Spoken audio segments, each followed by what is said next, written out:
Hi friends, అందరూ ఎలా ఉన్నారు? ఈరోజు కొత్త వీడియోతో మీ ముందుకు వచ్చాను. ప్లీజ్ ఛానల్ని సబ్స్క్రైబ్ చేసుకోండి. నేను మీ మహేష్, మీరు చూస్తున్నారు మహిటెక్ సోనగిరి తెలుగు యూట్యూబ్ ఛానల్. ఇవాళ చిన్న వీడియోతో మీ ముందుకు వచ్చాను. వీడియో ఏంటంటే, మొన్న కూడా ఇదే వీడియో పెట్టాను, ఇంజిన్ సౌండ్ వస్తుందని చెప్పేసి ఎక్సలేటర్ పంప్ చేస్తే. ఇవాళ వేరే రకమైన ప్రాబ్లం ఇది కూడా సేమ్ సౌండ్ వస్తుంది, మరి అంత పెద్దదిగా రాదు. ఇది చాలామందికి తెలియదు, ఎన్నోసార్లు చెప్పినా కూడా దాన్ని గమనించుకోలేకుండా ఉన్నారు. ఒకసారి చూపిస్తాను చూడండి, షార్ట్ వీడియో. బండి వచ్చేసి 29,316 కిలోమీటర్లు తిరిగింది, అంటే కొత్త వెహికల్. దీంట్లో కస్టమర్ ఏం చేస్తున్నాడంటే, ఇది అందరికీ తెలుసు, వైఫర్ వేసుకునే లివరు, వైఫర్ లివర్ అంటారు. ఇది వచ్చేసి వైఫర్లు లో, మీడియం, హై. ఇది వచ్చేసి వైఫర్ వాటర్ వచ్చేది. దీని మీద రాసుంటాడు, ఇదిగో చూడండి, గ్లాస్ క్లీన్ చేసేది అనేసి. ఇక్కడ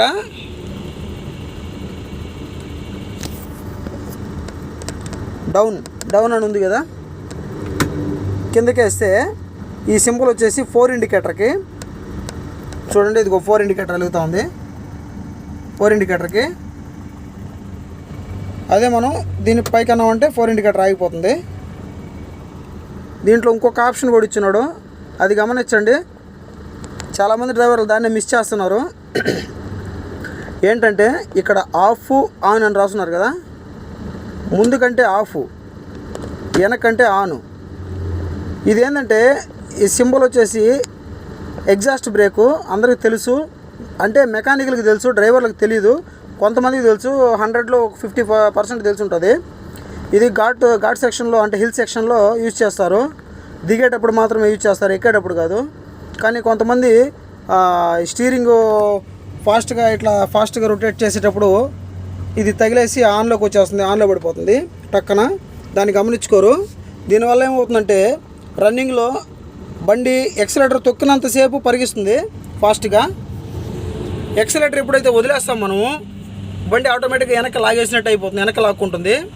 నెక్స్ట్ ఇంకొకటి, క్లచ్ మీద కాలు పెట్టుకొని కానీ ఎక్సలేటర్ తొక్కుతూ ఉంటే ఇది పని చేస్తున్నట్టుగా అనిపించదు, మీకు నార్మల్గా ఉంటుంది. అదే క్లచ్ మీద కాలు తీసేసి ఎక్సలేటర్ తొక్కి కానీ వదిలినప్పుడు ఇది ఆటోమేటిక్గా ఆన్ అయిపోతుంది. అంటే క్లచ్ మీద, ఎక్సలేటర్ మీద, రెండింటి మీద కాళ్ళు ఎప్పుడైతే తీసేస్తామో మనము, అప్పుడు ఈ స్విచ్ అనేది ఆన్ అయిపోతుంది. ఏ దాని మీద ఒక దాని మీద ప్రెస్ చేసి కానీ ఉంచితే కాలు, ఈ స్విచ్ ఆన్ అవ్వదు. ఇప్పుడు ఈ బండికి కూడా ఇదే ప్రాబ్లం వచ్చింది. లాస్ట్ టైం వచ్చింది, చేసి పంపించాను. మళ్ళీ డ్రైవర్ గారు గమనించుకోక ఇది ఆన్ అయిపోయి ఉంది, చూసుకోలేదు. ఆ సౌండ్ మీకు ఎలా చూపించాలంటే, రన్నింగ్లో చూపిస్తాను. లైట్గా వస్తుంది సౌండ్, మీకు వినిపిస్తుందో లేదో తెలీదు. ఒకసారి బాగా గట్టిగా అబ్జర్వ్ చేయండి. ఒక ట్రైల్ వెళ్దాం.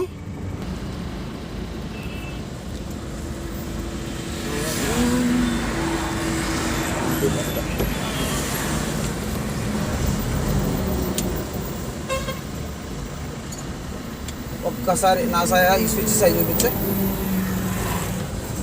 ఈ స్విచ్ ఇప్పుడు ఆన్ చేసుకున్నామండి, స్విచ్ ఆన్ చేసుకున్నాము, ఆన్ చేస్తూ వెళ్తున్నాను. సౌండ్ మీకు వినిపిస్తుందో లేదో తెలీదు, నేను చెప్తాను. మంచి స్పీడ్లో వస్తుంది, అది బాగా అర్థం చేయండి.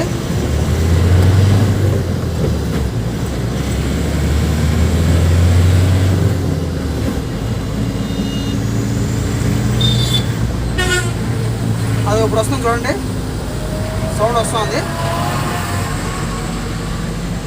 క్యామీ నేను చూపిస్తాను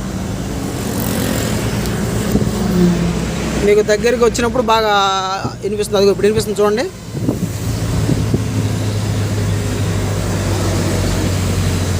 ఈ సౌండ్స్లో యాడ్ వినిపిస్తుంది.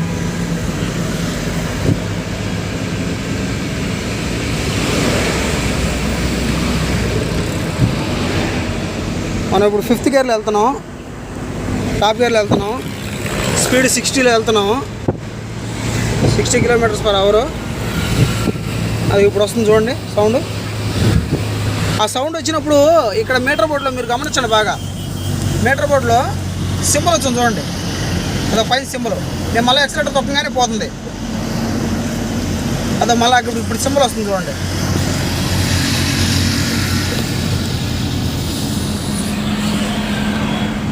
బాగా గమనించండి. నేను ఎక్సలేటర్ తొక్కున్నాను, ఇప్పుడైతే సింబల్ మీకు రాలేదు కదా, ఆ పైన ఇంజిన్ ఆయిల్ ప్రెజర్ ఉంది కదా, అక్కడ సింబల్ రాలేదు. ఇప్పుడు ఎక్సలేటర్ వదిలేసాను, అది ఇప్పుడు వస్తుంది చూడండి, బుస్ సౌండ్ కూడా.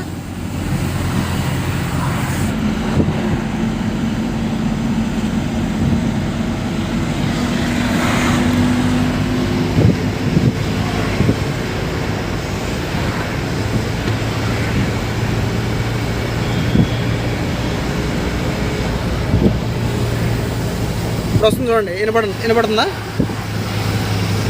సింబల్ కూడా అట్లాగే ఉంది చూడండి.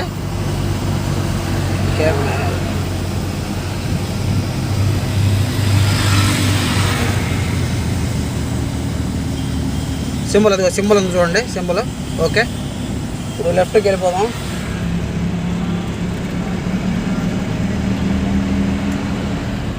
ఇక్కడ సైడ్ ఆపుతున్నాను బండి. సైడ్ ఆపి మామూలుగా ఎక్సిలేటర్ రేస్ చేసి చూద్దాం. కొన్ని బళ్ళల్లో అయితే ఎక్సిలేటర్ రేస్ చేస్తే వచ్చేస్తుంది, ఈ వెహికల్కి వస్తుందో రాదో తెలీదు, చూద్దాం.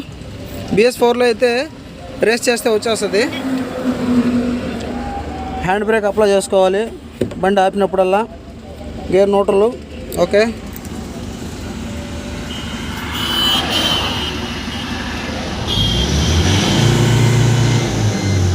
రేస్ చేశాను, వదిలేను, రాలేదు.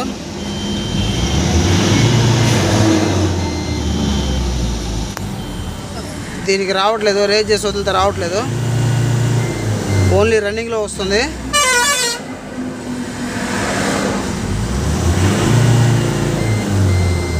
ఓన్లీ రన్నింగ్లోనే వస్తుంది.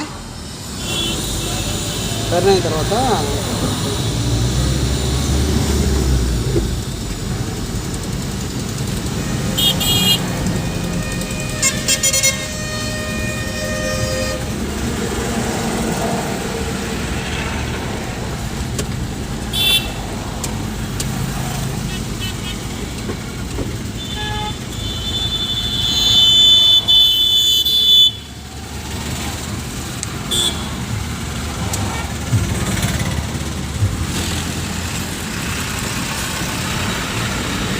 ఫుల్ ట్రాఫిక్ అయిపోయిందా? ఓకే, నువ్వు దగ్గర జరుపుకొని రెడ్ సింబల్ వస్తుంది చూపించా.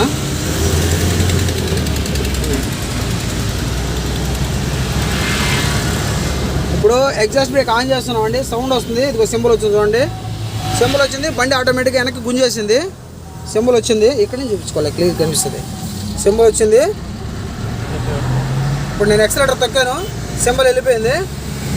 ఇప్పుడు మళ్ళీ ఎక్సలేటర్ వదిలేను, అది సింబల్ వచ్చేసింది. ఓకే, నెక్స్ట్ ఇప్పుడు స్విచ్ ఆఫ్ చేస్తాం. స్విచ్ ఆపేసాను. ఇప్పుడు ఎక్సలేటర్ తొక్కకపోయినా అదైతే రాదు.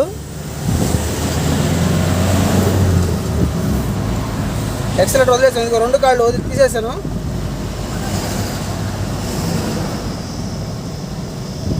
రాలేదండి. ఇంతే ఫ్రెండ్స్, దీంట్లో చిన్న మర్మం అంతే. మనకు తెలియకుండా ఆ బ్రేక్ అనేది ఆన్ అయిపోతుంది, దాన్ని ఒక్కరో గమనించుకోండి. దానివల్ల ఏమేమి వస్తాయంటే, దానివల్ల బండి వెనక్కి గుంజేస్తుంది, మైలేజ్ రాదు, పికప్ ఉండదు, అంటే ఫ్రీగా దొల్లదు బండి, ఆయిల్ సేవ్ అవ్వదు. నెక్స్ట్ మీరు టైమింగ్కి లోడ్ అన్లోడ్ చేయలేరు. నెక్స్ట్ ఇంకోటి వెహికల్ కూడా కొంచెం హీట్ అయ్యే ఛాన్స్ ఎక్కువ ఉంది. ఎందుకంటే ఈ బ్రేక్ అనేది సైలెన్సర్ మధ్యలో ఇస్తాడు, టర్బో చార్జర్కి అవతల పక్క, టర్బో చార్జర్ దాటిన తర్వాత సైలెన్సర్కి మధ్యలో ఇస్తాడు. మన ఈట్సీ యూనిట్ ఉంది కదా, ఆ ఈట్సీ యూనిట్కి టర్బో చార్జర్కి మధ్యలో వస్తుంది. ఇది ఏం చేస్తుందంటే ఒక ప్లేట్ లాగా ఉంటుంది లోపల. మనం ఈ బ్రేక్ ఎప్పుడైతే ఆన్ చేస్తామో ఆ టైంలో ఆ ప్లేట్ అనేది అడ్డపడిపోతుంది, అడ్డంగా తిరుగుతుంది. మనం కుళాయి ట్యాప్లో ఎట్లాగైతే ఆఫ్ చేసి ఆన్ చేస్తామో ఆ టైప్లో అడ్డపడిపోతుంది. అడ్డపడ్డప్పుడు ఇంజిన్లో ఎగ్జాస్ట్ స్మోక్ అంతా బయటికి వెళ్ళిపోదు, మొత్తం అక్కడ కొంచెం బిగుతుగా తనుకునేస్తుంది. అప్పుడు ఇంజిన్ ఆటోమేటిక్గా స్లో అయ్యేదానికి ఛాన్సెస్ ఎక్కువ. ఇది ఇవ్వడానికి గల కారణం ఏంటంటే, కొండలున్న ప్రాంతంలో దిగేటప్పుడు ఎక్కువ బ్రేక్ యూజ్ చేస్తే డ్రమ్ములు హీట్ అవుతాయి. నెక్స్ట్ ఇంకోటి ఏంటంటే, బ్రేక్ నొక్కి పట్టుకోకుండా డ్రమ్ములు హీట్ అవుతుంది. ట్యాంకుల్లో ఉన్న గాలి ఎయిర్ ప్రెజర్ అనేది తొందరగా డౌన్ అయిపోయి కంప్లీట్ బ్రేక్ ఫెయిల్ అయ్యేదానికి ఛాన్సెస్ ఎక్కువ ఉంటాయి. దానికోసం డ్రైవర్ మీద ఎక్కువ ఒత్తిడి లేకుండా ఇంజిన్ కూడా కొంచెం స్లో అయ్యి డ్రైవర్కి సహాయం చేస్తే వెహికల్ స్లో డౌన్ అయ్యి ఆగేదానికి అంటే స్లో అయ్యేదానికి ఎక్కువ అవకాశాలు ఉన్నాయి కాబట్టి ఈ బ్రేక్ అనేది మన వాళ్ళు ప్రొవైడ్ చేశారు. ఓకే ఫ్రెండ్స్, నాకు తెలిసిన ఇన్ఫర్మేషన్ అయితే ఇదే. మీకు తెలిసిన ఇన్ఫర్మేషన్ ఇంకోటి ఏదైనా ఉంటే నాకు పాస్ చేయండి, నేను కూడా తెలుసుకుంటాను. ఇవాళకి చిన్న వీడియో ఇంతేనండి ఫ్రెండ్స్. ఎగ్జాస్ట్ బ్రేకు ఎలా ఉంటుంది, ఎక్కడ వస్తుందో ఇప్పుడు చూపిస్తాను. అంటే బండి మీద చూపించడం కొంచెం కష్టంగా మారింది, అందుకని ఇక్కడ చూపిస్తున్నాను. చూడండి, ఇది టర్బో చార్జరు, అంటే ఇంజిన్ దింపి పెట్టున్నారు, అందుకని ఫ్రీగా ఉంటుందని చెప్పి చూపిస్తున్నాను. ఇంత చూసారా, ఈ పిస్టన్ ఉంది కదా, ఈ పిస్టన్ ఇదే ఎగ్జాస్ట్ బ్రేకు. మనం అక్కడ లివరు, లెఫ్ట్ సైడ్ లివరు ఆన్లో పెట్టినప్పుడు ఎక్సలేటర్ తొక్కి వదిలేసినప్పుడు ఈ పిస్టన్ అనేది ముందుకు వస్తుంది. ముందుకు వచ్చి ఇట్లా ముందుకు వచ్చినప్పుడు ఇక్కడ లోపల ప్లేట్ ఉంటుంది, ఆ ప్లేట్ కూడా చూపిస్తాను చూడండి మీకు.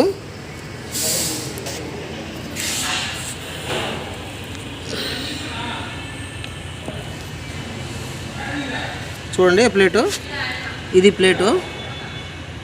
మామూలుగా అయితే నార్మల్గా ఇలా ఉంటుంది. మనం ఎప్పుడైతే ఆన్ చేస్తామో ఈ ప్లేట్ అనేది అడ్డంగా తిరుగుతుంది. అడ్డంగా తిరిగినప్పుడు ఇక్కడ చిన్న హోల్స్ ఉంటాయి, ఆ ప్లేట్కి చిన్న హోల్స్ ఉంటాయి. ఆ లాస్ట్లో కనిపిస్తున్నది మీకు టర్బో చార్జరు. ఇది అడ్డంగా తిరిగినప్పుడు ఆ స్మోక్ అనేది కంప్లీట్గా బయటకు వెళ్ళిపోకుండా కొంచెం ఇంజిన్ మీద ప్రెజర్ అంటే లోడ్ పడ్డట్టుగా ఉంటుంది. అప్పుడు ఇంజిన్ స్లో అయ్యేదానికి ఛాన్స్ ఉంటుంది. నేను మీకు దీని గురించి మాత్రమే చెప్పాను. అంటే ఇది ఆన్ చేసుకొని తోలితే పికప్ తగ్గిపోద్ది, మైలేజ్ రాదని చెప్పాను. ఇది దానికి సంబంధించింది. పికప్కి సంబంధించింది అయితే ఈ బటన్స్ ఉన్నాయి కదండి, పవర్, ఈకో ప్లస్, ఈ బటన్స్ ఉన్నాయి కదా, ఇవి కూడా కొంచెం పికప్కి సంబంధించినట్టు. ఇది మనం ఫుల్ కంప్లీట్ ఎంటీ ఉన్నప్పుడు దీన్ని ఆన్ చేసుకొని తోలుతాం. అప్పుడు ఇంజిను మన దీనికి ఎంత పవర్ కావాలో, అంటే ఉన్న టన్నేజ్ కానీ లోడ్ కానీ దానికి ఎంత పవర్ అయితే కావాలో అంత పవరే రిలీజ్ చేస్తుంది. దాన్ని అడేటప్పుడు మనకు డీజిల్ ఎక్కువ ఖర్చు అవ్వదు అన్నమాట, తక్కువ డీజిల్ తీసుకుంటుంది. దానికోసం ఈ స్విచ్చెస్ ఇచ్చాడు, అలా యూజ్ చేసుకోమని. ఈకో ప్లస్ అంటే కంప్లీట్ ఎంటీ బండి. నెక్స్ట్ ఈకో వచ్చేసి కొంచెం లోడ్ ఉన్నప్పుడు, ఇప్పుడు 5 టన్నులు కెపాసిటీ అనుకోండి వెహికల్, 5 టన్నుల కెపాసిటీ వెహికల్లో ఒక 2 టన్నులే ఉంది లోడు. అలాంటప్పుడు దీన్ని యూజ్ చేసుకోవాలి, దీన్ని ఆన్ చేయాలి. దీన్ని ఆన్ చేసుకున్నారంటే ఆ టన్నేజ్కి సంబంధించినంతవరకే అంతవరకే ఇస్తుంది పవరు. అంటే ఎక్కువ డీజిల్ తీసుకోకుండా పర్ఫార్మెన్స్ కొంచెం తక్కువగా ఉంటుందన్నమాట engine performance. Next full load ఉందనుకోండి, పాసింగ్ వేస్తున్నారు లేదా ఓవర్లోడే వేస్తున్నారు, అప్పుడు పవర్లో ఉండాలి, పైకి ఉండాలి. PWR అంటే పైకి పవర్లో ఉండాలి. ఓకే, అప్పుడు ఈ స్విచ్ కిందకు ఉండకూడదు, ఇది కూడా పైకే ఉండాలి, 2 పైకే ఉండాలి, అప్పుడు పవర్లో ఉన్నట్టు. ఓకే, అప్పుడు కంప్లీట్ ఫుల్ టార్క్ రిలీజ్ చేస్తుంది. మీరు వేసిన టన్నేజ్కి సరిపోతుంది. 1 టన్నేజ్ వేసినా మామూలు పాసింగ్ ఉన్నా కూడా లాగేసుకోవచ్చు. నెక్స్ట్ మీరు డౌట్ రావచ్చు, ఈకో ప్లస్ 2 ఒకటేసారి ఆన్ చేయొచ్చా అని. ఇలా ఆన్ చేయకూడదండి. ఇప్పుడు ఈకో చేశారు కదా, దీన్ని ఆఫ్ చేసేసేయండి. ఈకో మాత్రమే తోలుకోండి, ఈకో ప్లస్ ఆఫ్ చేసేసేయండి. ఓకే, నన్ను అడిగితే ఈ బటన్స్ అసలు యూజ్ చేయకుండా ఎప్పుడు పవర్ మోడ్లో పెట్టుకుంటే మైలేజ్ బాగా వస్తుంది, అదే కరెక్ట్. ఎందుకంటే బండి పరిగెత్తనప్పుడు మనం గేర్లు అందించి ఎక్సలేటర్ ఫుల్గా తొక్కుతాం, బండి లేలేదని. అది కొంచెం దూరం పోయేంత వరకు లేదు. అలాంటప్పుడు మీరు మిగిలిచ్చే ఆయిల్ మీరు అక్కడ లాగుతున్నారు కదా గేర్లో, అక్కడే కాలిపోతుంది. అదే పికప్ ఉందనుకోండి బండి, మీరు ఎంబడెంబడే గేర్లు అందిస్తారు, అక్కడికి టాప్ గేర్ పడిపోతుంది, అప్పుడు మైలేజ్ వచ్చేదానికి ఎక్కువ ఆస్కారం ఉంది. కానీ కంపెనీ వాళ్ళ నామ్స్ ప్రకారం ఇవైతే ప్రొవైడ్ చేశారు. సరే, ప్రొవైడ్ చేశారు కాబట్టి కొంతమంది అయితే యూజ్ చేస్తున్నారు ఈ స్విచ్చెస్. వాళ్ళకి మైలేజ్ ఒక రకంగా వస్తుంది, కొంతమందికి వస్తుంది, కొంతమందికి రావట్లేదు. నేనైతే మాత్రం స్విచ్లు యూజ్ చేయొద్దనే చెప్తున్నాను అందరికీ. ఎందుకంటే అవి యూజ్ చేస్తే పికప్ తక్కువ ఉంటుంది. మా బండి పికప్ లేదు అంటున్నారు. పికప్ కావాలి, మైలేజ్ కావాలంటే కుదరదు. ఏదైనా ఒకటైతే ఓకే, 2 కావాలంటే నిదానంగా తోలుకోవాలి. ఓకే ఫ్రెండ్స్, ఇంకొకటి స్విచ్లు ఎప్పుడు వాడాలంటే ఇగ్నిషన్కి ఆఫ్లో ఉన్నప్పుడు ఈ స్విచ్లు ఆపరేట్ చేసుకొని తర్వాత ఇగ్నిషన్కి ఆన్ చేసుకొని బండి స్టార్ట్ చేసుకోవాలి.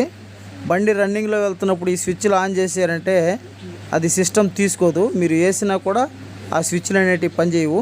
ఇది ఒకటి గమనించుకోండి. ఓకే, కుదరదు. ఏదైనా ఒకటైతే ఓకే, రెండు కావాలంటే నిదానంగా తోలుకోవాలి. ఓకే ఫ్రెండ్స్, ఇది మిస్ చేశాను ఇందాక, ఇప్పుడు దీన్ని యాడ్ చేస్తున్నాను, అంటే దీని గురించి కూడా చెప్తున్నాను. Okay friends.